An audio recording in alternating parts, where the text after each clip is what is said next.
جارێکتر سڵاوتان لەبێت بەڕێزان لەگەڵتان بەردەوامین دواتر کاک سۆرانیش لە بەغداوە لەگەڵمان دەوێت بزانین چی تازە هەیە.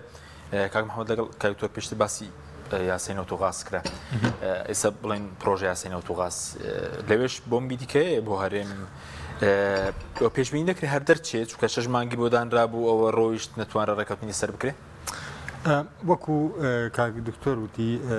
زۆر زەحمەتە ئەگەر ئەو یاسا دەرچێت لەم بارودۆخی ئێستا و لەم مووقف و وەزعیەتەی ئێستا حکوومەتی هەرێمی تایە لانی کەمی خواست و داواکاریەکانی کوردی تیاابێ ئەگەرچی هێشتا سیاغەیەک نییە ئەتیمات بکرێتە سەریان با بڵم مناقەشە بکرێتە بزانین باسی چیەکە بەندەکانی و پرۆژه یاسا و چۆن مشکلە و مۆزوعەکان ڕێکەخا، بەڵام وا چاوەڕوان ناکرێ بەم زوانە و یاسا تێپەڕێنرێ لەبەر ئەو هەموو ناکۆکیە قورسەی کە لە سەر ئیدارەدانی نەوت و مەلەفی نەوت و غاز هەیە لە نێوان عێراق و هەرێمی کوردستانە. خۆتەزانی لە 2007 و 8 تایسا مەسەلەی ئەم پرۆژه یاسا یا چەند پرۆژه یاسایەکی جاجیا هاتووە ئەو ناکۆکیانەی هەیە لەسەرەوەی چۆنێتی دەرچواندنی ئەم یاسا تا ئێستا هەر بەردەوامە.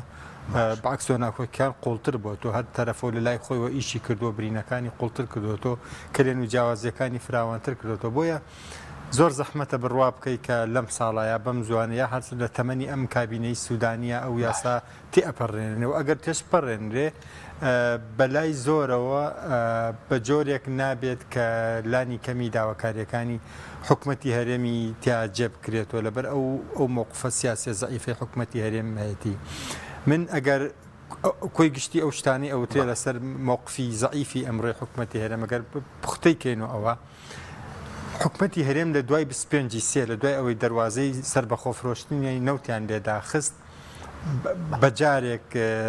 با بڵێن مووقفی دانوستانکردنی زەعیف بووە کە فەرقەکە زۆر گەورەیە لەگەڵ ڕۆژێک پێش 25 سێ. یعنی ئێستا حکوومەتی هەرێم وەکو کیانێکی سیاسی تەکشکاوی بێپارەی برسی ڕۆشتۆتۆ بەردەم بەغدا چاوەڕێ ئەوەیە بەغدا کولێرەکەی خۆی لەگەڵا بەش بکە و بە یەک دنیا گیر و گرفت و بەریەکەوتن و ململانەی ناوخۆیی و برینی ناوخۆیی و ڕۆشتۆتۆ و ئەشێوێت وەکو ساڵانی پێشوو حسابی بۆ بکرێ ئەمە تەبەن زۆر ناواقعیە. دوای دێمە و خزمەتت کاکتۆر جەنابشت لە چینە بەڵای لای کاک سۆرانمە. کاک سۆران دووبارە بەخێر بێنەوە. چی تازە هەیە و ئەو مادانەی کە دەنگیان لەسەر نراوە چەند مادەن و بۆ مەسەلەی پاشەکەوتیش پێزنازێکی تازە بوو بەڕێزت باسیەوەت کردبوو ئەگەر بە $70 بفرۆشرێت زیادەی هەبێت. کاکتۆر بەختیار شاویز لێرە میوانمانە دەیگوایە گەر کەمتر بێ چۆن دەبێت کاک سۆران؟ بەڵێ بە ناوی خوای بەخشندەی میهرەبان ئەو مادانەی کە ڕۆشتون ئێستێمە لە مادەی 64 وەستاوین بەڵێ لە چواردەنگدا دەست پێکات و مادەیەکی کەمە لەگەڵ هەندێک مادەی ئیزافە جیا لە پڕۆژەکە هەیە زیاد کراون. ئەو مادانە لە ناویانە مەسەلەی پاشەکەوتی موچەی فەرمانبەرانیش هەیە ئەمێنێتەوە سەر ئەو جەداولانەی کە ملحەقی پرۆژەی یاسای بووجان. بەڵێ ئەوەی پاشەکەوتەکە ئێستا دوایین سیغەتی هەروە خۆیەتی دەکرێتە بەرگەیەکی تایبەت چۆن جێگەی دەکرێتەوە هیچ شتێکی تازە هەیە؟ ئێمە هەر لە هەوڵین بۆ ئەوەی دەقێک داخلی یاسای بووجە بکەین ببێ بە یاسا داخلی پرۆژەکەیکەین کە بەیانی بتوانین جێبەجێ بکرێ و مەجای ئەوەی نەبێ کە تانەی لێ بدرێت لە مەحکەمەی ئیتیحادی. دووسێ پێشنیار هەیە، یەکێکیان ئەوەیە کە سەرەتا لە پێشنیازی لیژنەی دارایی زیاد کرا لایەن بروە 66 ئیمزامان بۆ کۆ کردەوە جارێکی تر تەقدیممان کردووە. پێشنیازێکی تریانەوەیە کە دوێنێ پێشکەشمان کرد و پێشنیازێکی تازەش هاتۆتە پێشەوە کە عێراق ئەگەر تەخسیسی بۆ نەکا و دوایی تانەی لێ بدایە ئامادە نەبێت جێبەجێ بکە حکوومەتی هەرێم. ئەوەی کە بینیومانەتەوە ئەوەیە لە پارەی زیادەی فرۆشی نەوت بتوانین ئەوە دابین بکەین بۆ پاشەکەوتەکە. واتە هەر هێشتا لە گفتوگۆی ئەوان کە باشترین دەق بۆ زەمانەتی گێڕانەوەی پاشەکەوت پاشەکەوتی فەرمانبەران بکەیت. باشە بەس کاک سۆران ئەوەی غەیری موچەخۆرە چی تێدایە بۆ ئەوانەی کە دەتوانی دانەمەزراو یەکەمەکان بڕوانامە باڵاکان بەڕێز پێزرکار لەسەر کرده بوو بەشیەوانیشی تێدایە و بودجەیە؟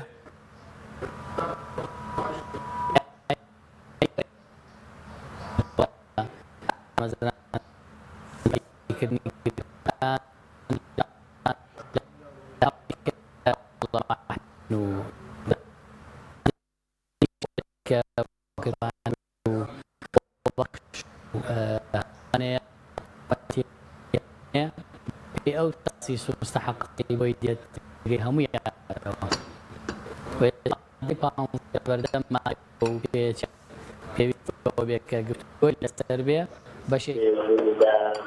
دامەزراندن و ئەوانەیە کە بۆیە تاخیرمان کردووە و ئەم شەوە گەڕێنەوە.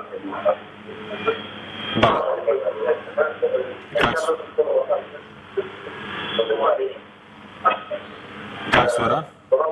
بەڵێ وڵا بووبوورە نازام دەنگەکەت باش نەگەیشت لای ئێمە سەبارەت بە ئەوانەی کە دەرچووی دانەمەزراون خاوەن گۆڕانامەکان بەڕێز ئیشی لەسەر کرده بوو شتێکی تازە هەیە یاخود لە چوارچێوە بودجێ بۆ هەرێم دێت پشتیوانی تێدا دەتوانێت حکوومەت شتێکیان بۆ بکات؟ بەڵێ لەناو ئەو مستحقاتی بۆ هەرێمی کوردستان دێت تەخصیصات هەیە بۆ ئەوەی کە حکوومەتی هەرێم هەموو ئەوانە دەست پێ بکاتەوە لە دامەزراندنیان بە هەمیشەیکردنیان لە بەخشەکان لەوانە بێژان لە گرێبەستەکان لە دەرچوو دانەمەزرا و لە یەکەمەکان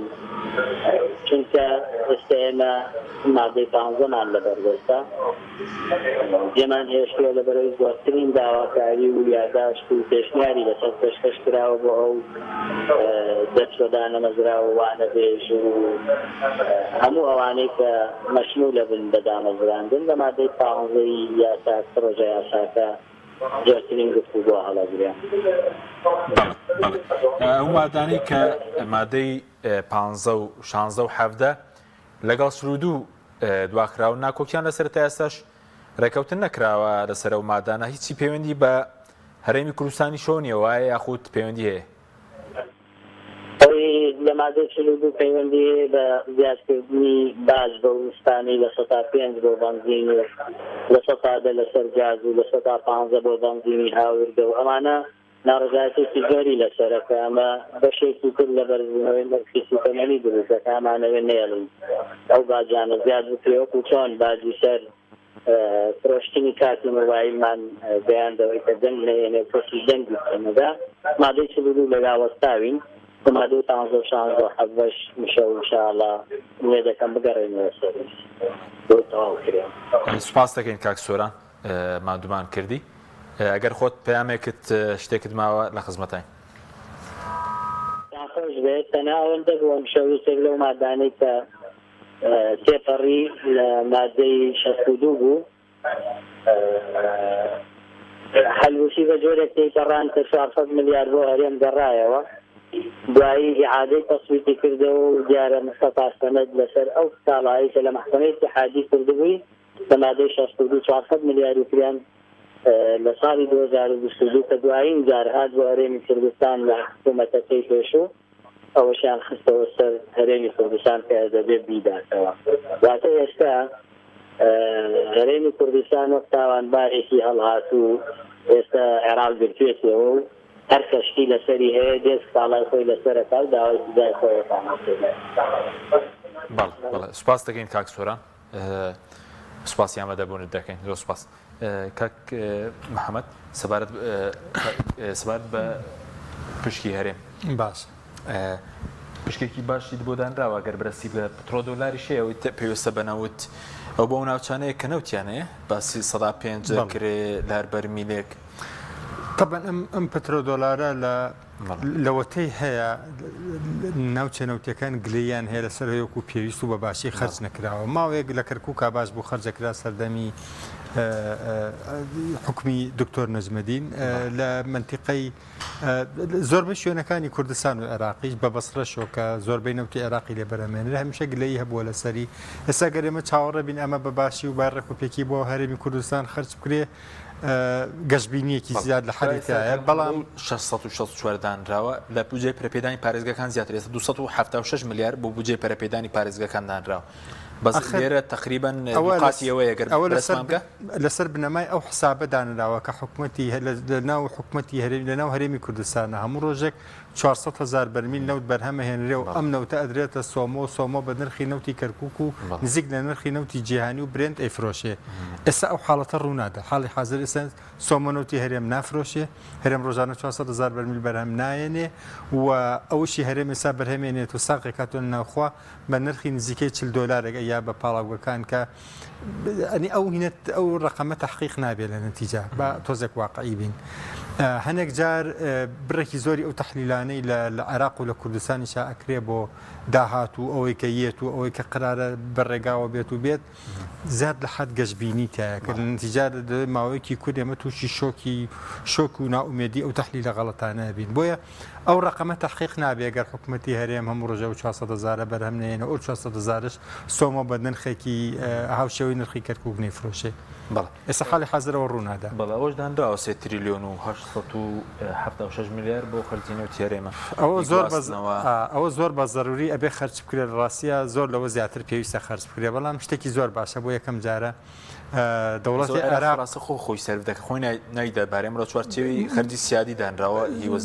مەفروزەوە بێ شتێکی زۆر باشە چونکە ئەو لەسەر هەرێم ناکرێتە ماڵ وە لە نتیجە ئەدرێت بۆ کۆمپانیانەی نەوتەکە بەرهەمێنن لە هەرێمە و نوتەش مادامە بێت بە داهاتی گشتی و کۆتایی دەوڵەتی عێراق شتێکی تەبیعیە دەوڵەت پارەکەیان با حەق دەستیان باتێ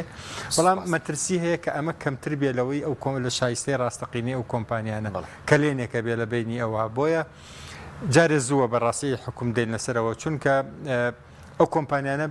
پشک لە نەوتەکە بنە گەربۆن من نرخی بەرمیلێک نەوت بێتە $100 بێتە $90 ئەو کۆمپانیانە زیاتریانەوە لەوەی ئێستا حسابی بۆ کراوە سپاس دەکەم دێمەوە خزمەت کاکتۆر ئەگەر فرەنجێکت هەیە لەسەر ژمارەکان ئەگەر ناو 400 میلیارەی کاکسۆران باسی کرد هەر لە بودجە مادەیەک دابین کرد بڵین دەنگ لەسەر دراوە 61 ئەوەی کە هەرێمە ئەوەی کە هاتووەکو قەرسە ژمارکرێت بۆ پێویست دەکات لە ناو بودجەجێ بکەنەوە ئەو 400 میلیاری هاتە بوو وەکو قەرسیا بۆی سیغە قانونیەکە وەرگرێ بە تەواوەتی خۆ دەزانی هاتنی ئەو 400 میلیارە ملیار دینارە کە وەکو عورفە وەکو عادەتێکە کە لە چوارچێوەی ئەو ڕێکەوتنی کە کراوە لە دەرەوەی قانونەوە لە نێوان هەردوو حکوومەتەکەیە بەڵام بە تەئکید بۆ ئەوەی بگەڕێتەوە پارەکە ئەمە شتێکی ئاساییە چکە تۆ کە بودجە کە کەوتە تەزدیق کرا و کەوتە بواری جێبەجێکردنەوە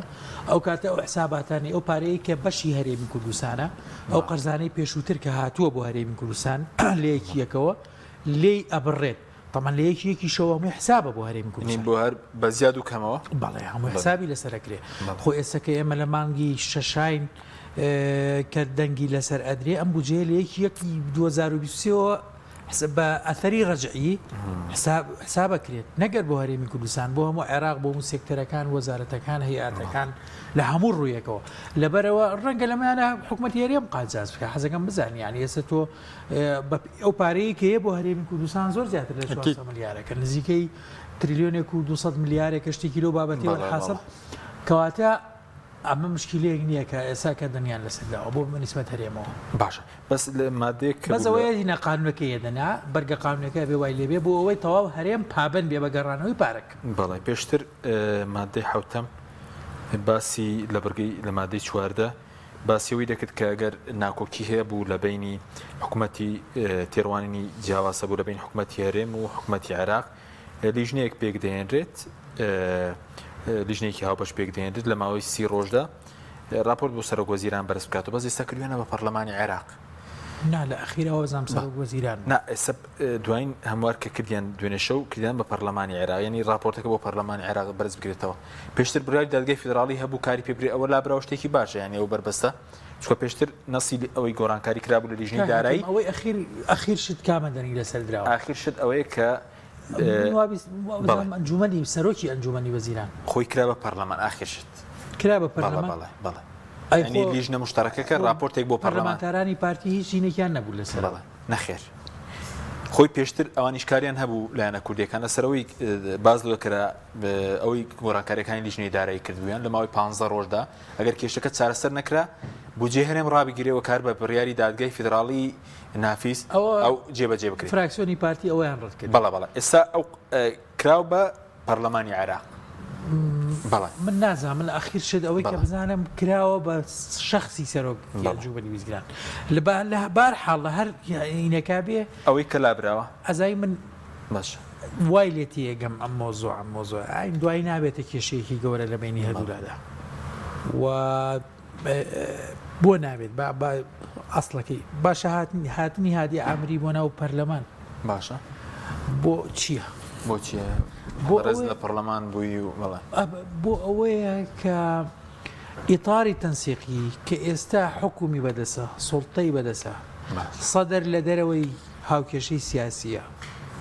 و لە هەمان کاتا ڕقیبێکی توندی هاوکێشەی سیاسی هی دەسەڵاتی سیاسیە شیعە نایەوێت دەرگایەکی تر لە خۆی بکاتەوە دژی ئەو دەسەڵاتی کە تا ئێسە هیچ کاتێک وانە بۆ کە ئەوە دەسەڵات وەرگێ دڵنی کەم بێنێ بەڵام دەسەڵاتی ئەوە زۆر بێنێ یعنی ئەگەر بێت و کێشەیەک بۆ هاتنی پارە بۆ هەرێمی کوردستان دروست بێ خۆ ئەو کاتە پەیوەندی بە یەکێتی پارتیۆ نییە بۆ هەمووی خراپەوە نییە بۆ نەوەی نوێ خراپە بۆ بێ هەمووی دیفاعی لێ بکە کوردیش بێ بە دژایەتی ئەم دەسەڵاتە بک لە کاتێکا خۆی لە ناو چوارچێوەی سوڵتەکایە لە ناو هاوپەیمانەتی ئیدارەی دەوڵەتایە هاتنی هادی ئامری بۆ ئەوەیە کە هاوکار بێ لەگەڵ بۆچوانی پێ بووەوەی کاتە پەرلەمانەوەی اتفاقیان بۆ چوونی هەمولایەنەکانی چوارچێ مانگی بەسشی لە وەرکێک کە ئێستاوانیش دابەش بوون بەشێکیان نەرمن لەگەڵ کوردۆک و ئامری بەشێکیان تند هەر هەبووە ئەو تێڕوانی کەم و زیاد هەرە بووە بەڵام هاتری ئەو نوێنەرایەتی ئەو باڵەشیعەکە کە حکومی بەدەسە و هاوپەیمانە لەگەڵ کوردیشە چونکە ئەزان کورد بچێتە دەرەوە ئیتر تەواوینەکە ها لاسەنگەکە نامێ بەس هاوپەیمانێتە ینی پابند هەبوو بە ئیتیفاقەکان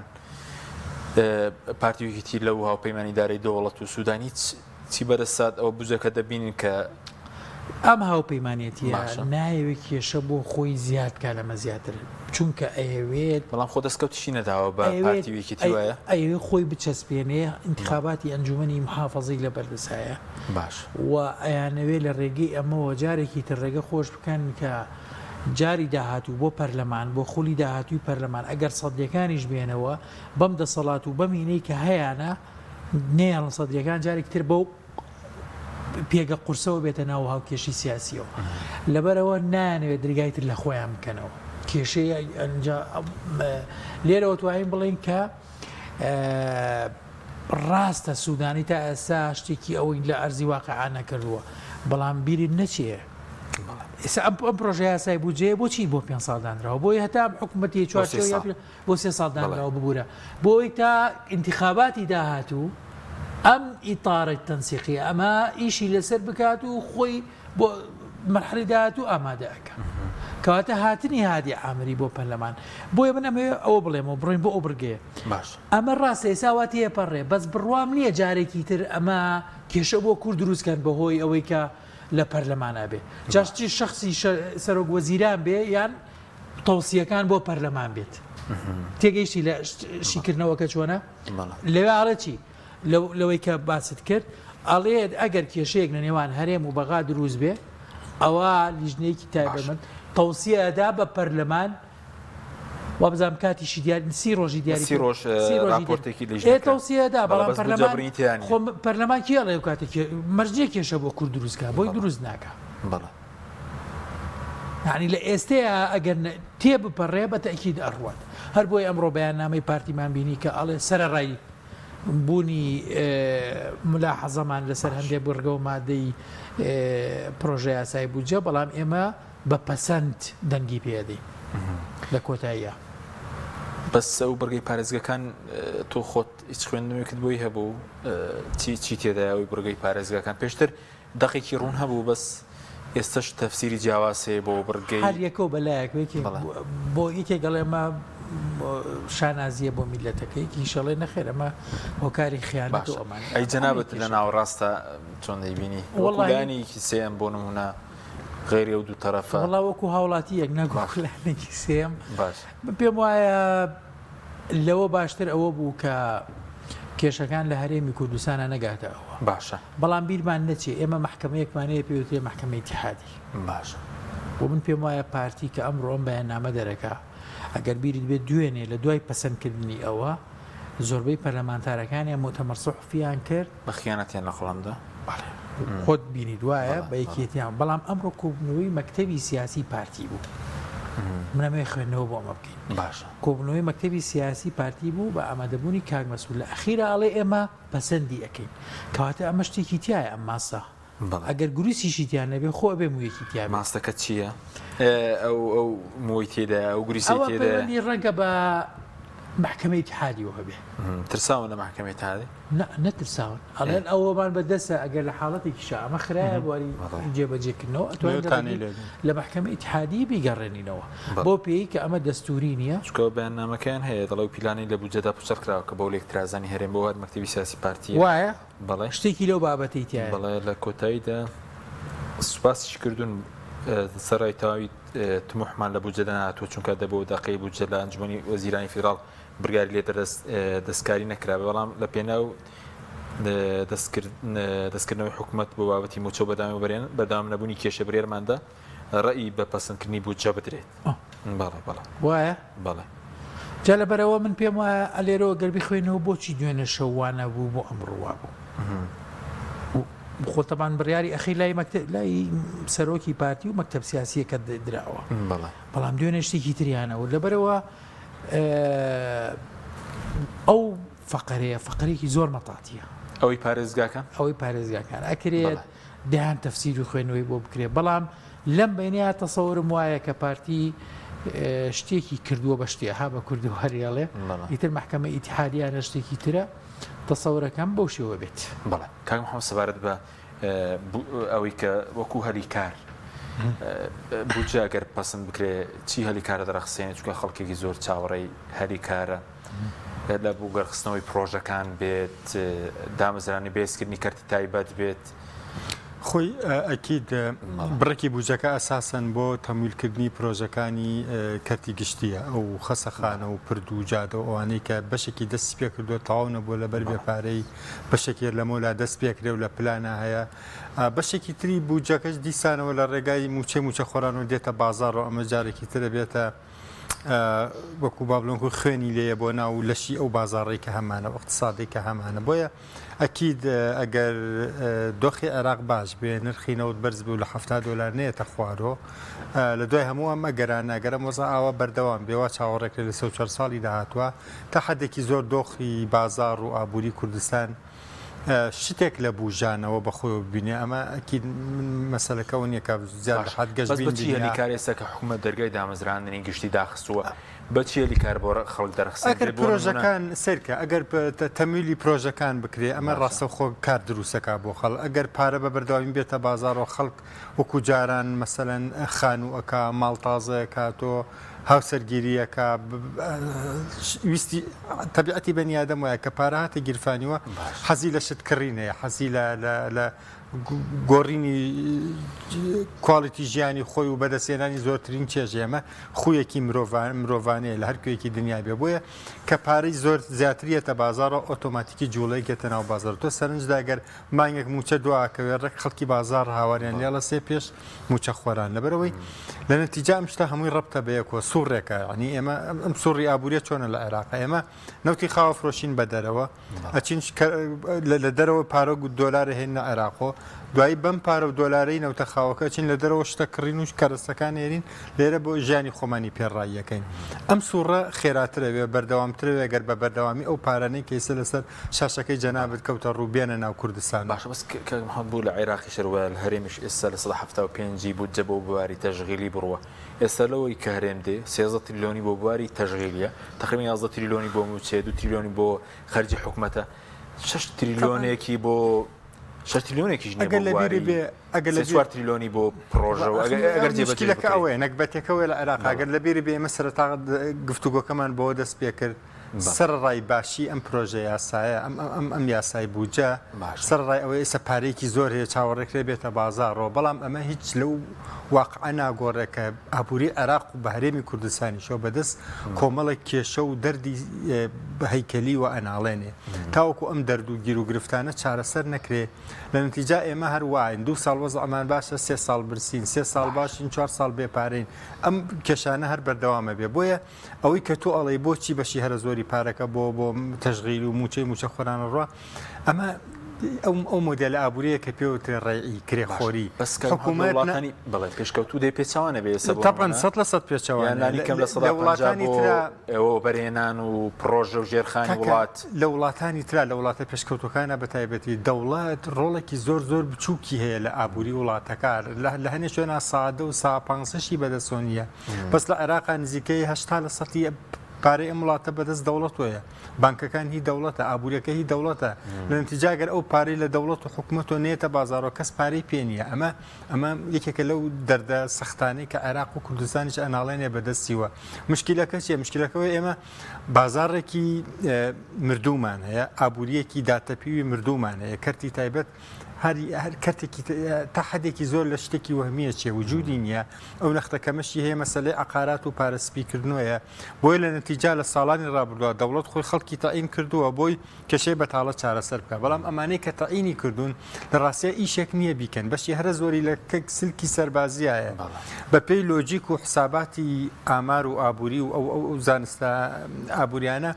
هەموو ئەو پارەی لە سلکی سەربازی و ئەمنی و پۆلیسا خەرجەکرێت لە نتیجا بە فیرۆڕۆ چونکە ئەمانە ئیشێک ناکەن بەرهەمی پیابێ شتێک ئیزافە ناکەن بۆ کۆبەرهەمی وڵاتەکە بۆ GDP وڵاتەکە ینی ئەگە سەرنج بدەیت بەشی هەری زۆری ئەو پارەی لە عێراق خەرجەکرێت بۆ سلکی سەربازیە ڕۆ بۆ دیفاع و ئەمنیەت و پۆلیس و وەزارەتی ناوخۆڕوا بۆ موچە خۆران ڕواکە بەشی زۆری ئەو دام و دەستگاکانی حکوومەت 199 تریلیۆنەکە 49 تریلیۆن بۆ ئۆبەرێنان طبعا مشکلەکە چیە مشکلەکە نزیکەی چواردەیە نزیکەی زیاتر لە 40 ساڵە عێراق بەدەست شەڕ و نائارامی و ململانەی بەردەوام و ئەناڵێنێ ژێرخانی عێراق ئەمەنە زەعیفە ئەمەنە داتەپیوە ئەگەر بێت و لەو 199 تریلیۆنە 180 تریلیۆنیشی بۆ بەرهێنان و پرۆژە ژێرخانیەکان تەرخان بکەی هێشتا هەرکەمە لەبەرەوەی ئێمە لە 15 ساڵی ڕابردووە لەم بوارانە پارە خەرج نەکراوە هەرێمی کوردستان تۆزێ باشترە لە باشوور بەڵام بڕۆ باشوور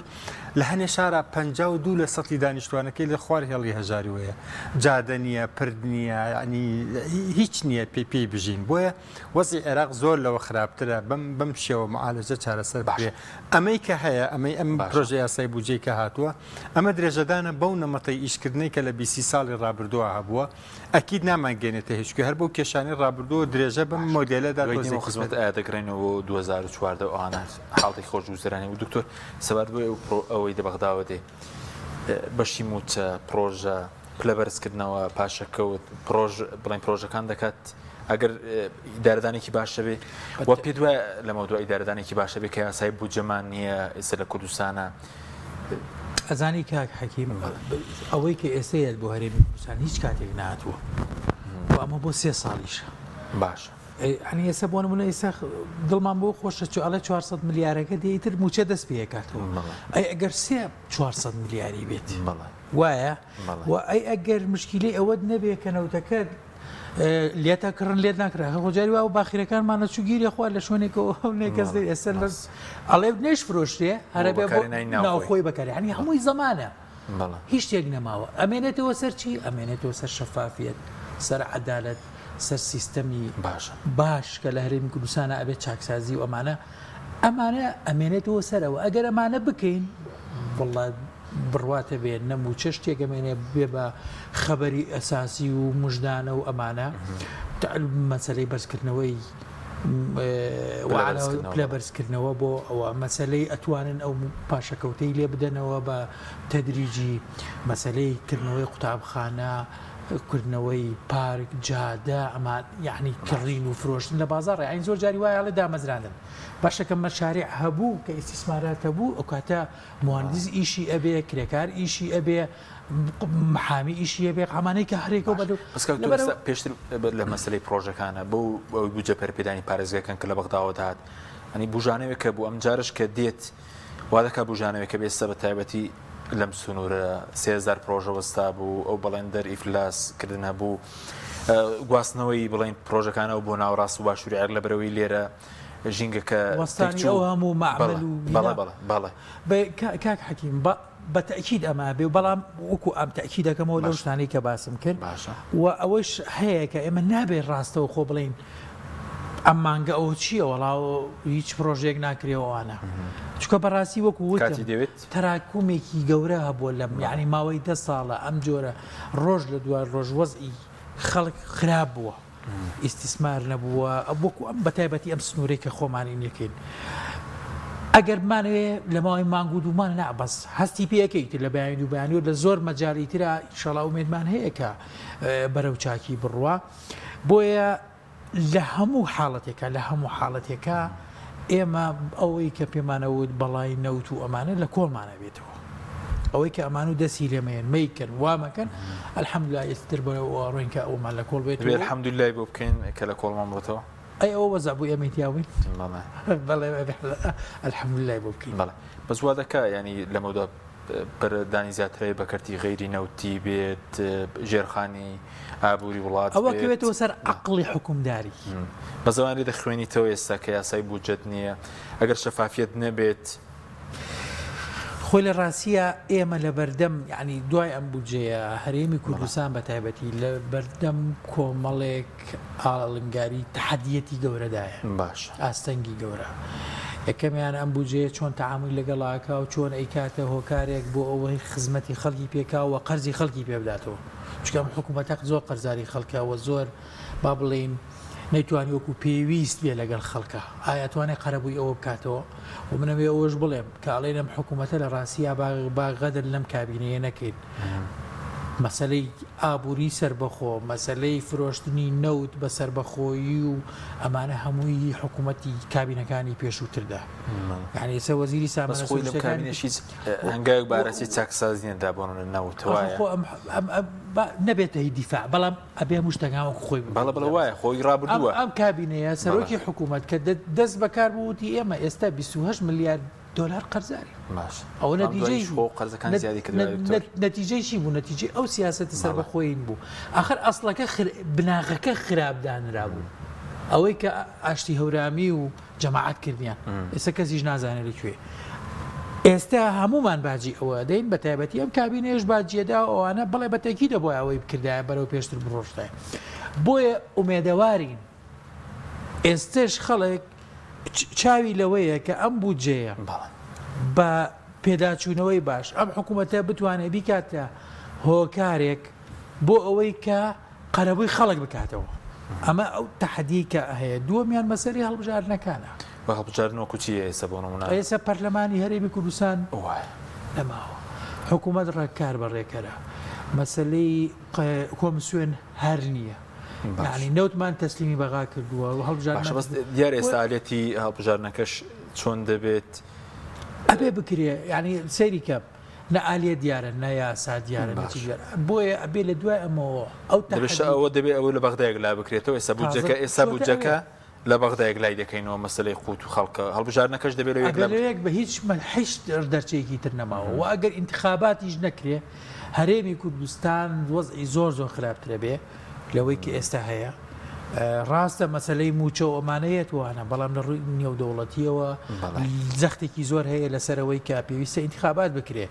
ئینتخاباتی شۆ نەکرێ دراوەتە دەست کۆمسیۆنی بەغا لێرە نەیاسات هەیە نە کۆمسیۆنت هەیە نە پەرلەمانت هەیە هیچی ئەمانەت نییە کە ئەمە ئینتخاباتیش نەکەی بە تەواو شەرعیە نازیاسا کۆنەکە هەیە مەبەستمەوەیە کە هەمووی ئەبێ بگەڕێتەوە بۆ سوپاس دەکەم کاک محەممەد پێنج خولەکێکمان ماوە سەبار بووی دەگەڕینەوە بۆ پێش 2013 بڵێن چوار دەو کاتە پێشینەکان هەبوو پرۆژە هەبوو موچە هەبوو تا ڕادەیەک سەقامگیریەکە بوو لە بازار بە قەناعەتی من ئەچینە دۆخێکەوە باشترە بێ لە هەموو ساڵانی لە دوای 2013ەوە هەمان بووە بەڵام ناگەڕێنەوە بۆ دۆخی 2012 لەبەر یەک سەبەبی زۆر بەسیط ئێمە لە 2013 کۆی گشتی دانیشتوانی عێراق نزیکەی 34 میلیۆن کەس بوو بەقەدەر ئێستا نەوتمانە فرۆشت ئێستا دانیشتوانی عێراق نزیکەی 42 میلیۆن کەسە بەرەو 43 ڕوا هەروەکو 2013 نەوتە فرۆشین مشکیلەکە چییە ئەم مۆدێلە ئابوووریە کرێخۆرەی کە تۆ هەتا ئەگەر دانیشتوانی وڵات بچوو بۆچی قەتەر و دوبەی و ئەو وڵاتە خەلیجانە دەوڵەمەند و باشن بەڵام عێراق و لوبیا و جەزایر و ئەمانە کە هەر هەمان مۆدێلی اقتصادی ئەوانیان هەیە داماون لاتن پڕە لە خەڵکی هەژار و نەکبەت بەدەست شەڕ و نائارامی و بەریەکەوتنەوە ئەناڵێنێ مشکلەکە ئەوەیە تۆ بەردەوام دانیشتوان زیاد دەکا وڵاتەکە گەورەترەوێ پێداویستی و خواست بۆ پارە زیاترەوێ بەڵام ئەوەی کە ئەیفرۆشیت و ئەوەی کە هەتە بیفرۆشی هەروەکو خۆی وایە یعنی ئەوانەی کە لە کێکەکە خۆن ژمارەیان زیاد دەکا بەڵام حەجمی کێکەکەرەوەکو خۆی وایە بۆیە زۆر زەحمەت ئێمە بگەڕێنەوە بۆ 2013 و پێش 2013 با تۆزێک واقعی بین بەڵام ئەکید باشترە بین لە ساڵانی دوای 2014 ئەمەش تا حدێک وەکوتم بەو مەرجانەی کە نرخی نەوت نێتە خوار $70 بۆ وەزعی عێراق باش بێ ئەو سەقامگیرە سیاسی ڕێژەی ئێستا هەیە بەردەوام بێ و علاقەی بینی هەولێر و بەغدا تێک نەچێ یعنی با بڵێن ئەم پەیوەندی باشەی ئێستا هەیە بەردەوام بێ پەیوەندی باشی نێوان هەردوو حکومەت مەبەستمە لە دوای ئەگەر ئەم هەموو مەرجانە بە پێکەوە بێت و بەباشی ئیش بکەن ڕەنگە وەزع باشتر بێ لە ساڵانی داهاتوە لانی کەم پارێکی زیاترێتە بازاڕەکانی کوردستان باشە بەس لەمە دوواگەر سیستەمی بڵێن داهات بڕاتەوە بەغدا وەکو سیستەمی موچە سوتەمەنی پێشینەکان دەکرێت خەڵک سوودمەند بێت وەکەوەی عێراق هەیە سە کۆمەڵێک پێشینە هەیە کۆمەڵێک بڵێن ئۆفەر هەیە کە لە عێراقایە لێرە یاخود جیاوازی سیستەمی موچە ئەوە ڕاستە ئێستا عێراق بۆ نمونە سوتەمەنی بە گاز و بنزینەوەی هەیە بە نرخی پاڵپشتی کراو چەند پێشینەیەکی هەیە زیاتر با بڵێ قەرزی بچووکی هەیە نەک پێشینە قەرزی بچووکی هەیە بۆ گەنجان و یا ئەو کەسانەی کە بزنس و پرۆژێ خۆیان دروستەکەن یا خان و تامیرەکەن و ئەو بیناسازی ئەوانەکەن ئەگەر وەسی عێراقیش ئاوا بە باشی بمێنێتەوە بەو باشی ڕێژەیە کە ئێستا هەیە لانی کەم نرخی نەودانە بەزێ بەڵێ ئەکرێ خەڵکی هەرێمی کوردستانیش لە نەتیجە سوودمەند بن لەوەی کە لە بەغدا و باشووری عێراقیە بەڵام ئەمەش کۆمەڵێکی ڕێکاری پێویستەوەی کاک دکتۆر وتی ئەمە لەگەڵ تەراکوماتی 19 ساڵی ناکۆکیە مامەڵەکەی نابێت چاوەڕێبین لە مانگێکە هەموو شتەکان باش بووە بە مروری زەمن لە مانگ و ساڵەکانی داهاتوە ئەگەر بکرێ و بانکە حکومیانەی عێراق لەقیان بهێنرێتە شارەکانی کوردستان و ئەگەر بکرێت ئەو شتانە نۆرمال بکرێتەوە پرسیارشتە سەر دۆلار لێ بکەم ئێستا لە دۆلار بڵێن نرخی فەرمی جێگیرکراوە لە بودجە کاریگەری دەبێت لەسەر دابەزینی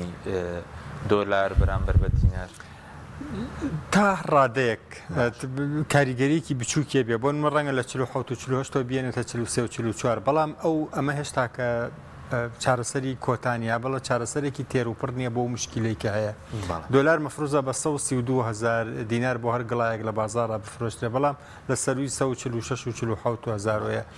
ئەمەش علاقەی بەوە هەیە ئێمە شەریکێکی بازرگانی گەورە و ئەساسیمان ئێرانە ساڵانە جگە لە نەوت و غازیاتر ساڵی ڕابردوو زیاتر لە 10